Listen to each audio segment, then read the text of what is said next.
Let's move back to your history a little bit. You and I have in common the agency world, right? We both worked with the Fortune 100, the giant soft drink companies, the banks and all that sort of noise. So you were in advertising. I was on the CPG and brand identity strategy front. So you were in it for, you say, 17 years. That's a long stint in advertising for number one. You have very little gray hair for someone who spent 17 years in advertising, first of all, Brandon.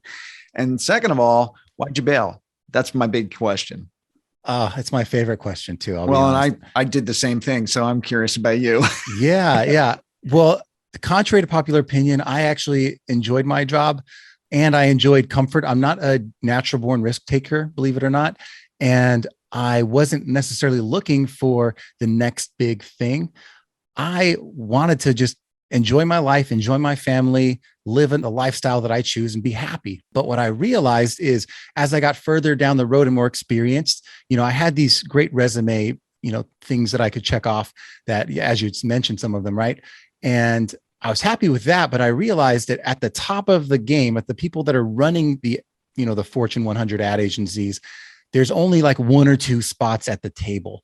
And I kept hoping, I thought my goal was to get a spot at that table, but it wasn't guaranteed. And every time I got a step closer, I took 3 steps back because like something would happen that I didn't control. And that kind of helplessness started to become a theme. And I looked ahead of me and I said, my peers, my mentors, the people that had hired me that were 10 years ahead of me in the business, they were even more in between jobs than I was. I'd see that they'd have a great job and then a company would change over and they'd be out of work or freelancing for a year. It used to be 3 months, then it was 6 months, and then it was a year. And I realized that that could be me in the future.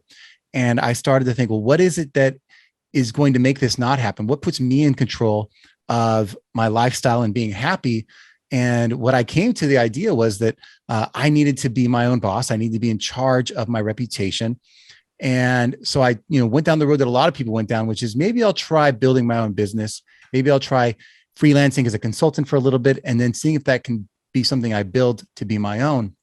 And what was interesting is it took me on a different journey where right off the bat, when I left corporate, I realized there's a few things that I had missing, right? I had no network to speak of that knew of me in a space where they would hire me. It wasn't like I didn't know I have an entrepreneurial network. I didn't know any business owners.